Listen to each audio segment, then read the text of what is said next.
Hi, I'm Dr. D, and today I want to talk a little bit about branding and how important branding is for your business. When we think about branding, I'm sure if I said Jack in the Box, Jack may come to mind. Taco Bell, Yo quiero Taco Bell, Little Chihuahua, Geico, the gecko, and many other companies that have come up with different ideas of branding. When you brand something, it becomes popular. That's how people know you.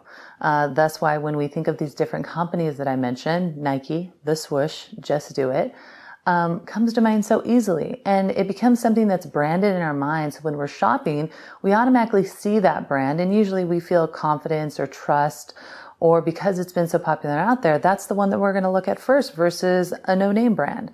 So why is branding important? The first thing is it's going to improve the recognition of your company. By all means, you want to get that logo, that branding out there. So it's really important when you're first starting your business that whatever type of branding you want to do, you stick with that because you're creating recognition for your company. Oftentimes when companies change their branding in the middle of something, it doesn't fare well for them.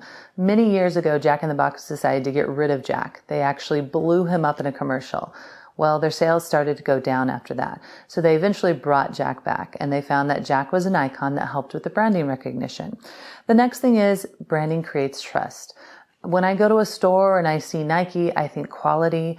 And a lot of times I may go with that before I go with another group because, I like those Nike shoes, or I feel that there's a trust there because they're a brand that's well known. So trust is another factor that brings in why it's so important to brand. Next is it helps support your advertising. You're able to build brands around it.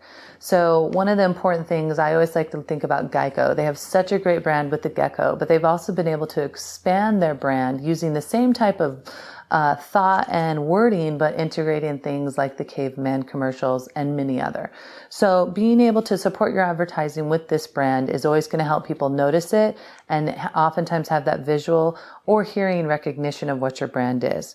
It also builds financial value as well. The more people know your brand, the more people are going to buy it. They're comfortable with it.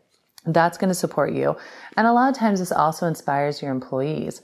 When your employees are inspired by the brand, the quality, the trust, or what you're doing with it, you're definitely going to have a better product, a better environment, a better culture.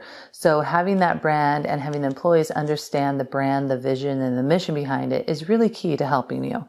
Next would be basically generating new customers. We want the brand to always reach out not only to returning customers, because we know that returning customers are a big part of sales, but also we want to keep using this brand to build new customers. And how does that brand bring in new customers? Another popular brand to think about is McDonald's. We know McDonald's is well known for being a place that definitely reaches out to the kids with Ronald McDonald and the playground and the Happy Meals that have toys in them. Parents really feel like it's a great place for them to go and have a little kid-friendly meal. So once again, that brand consistently reaches out, and McDonald's is actually global. So they have a global brand that they've created. So when you're thinking about branding and how important it is, think about these 6 areas and how it affects your marketing and what type of brand are you building for your company.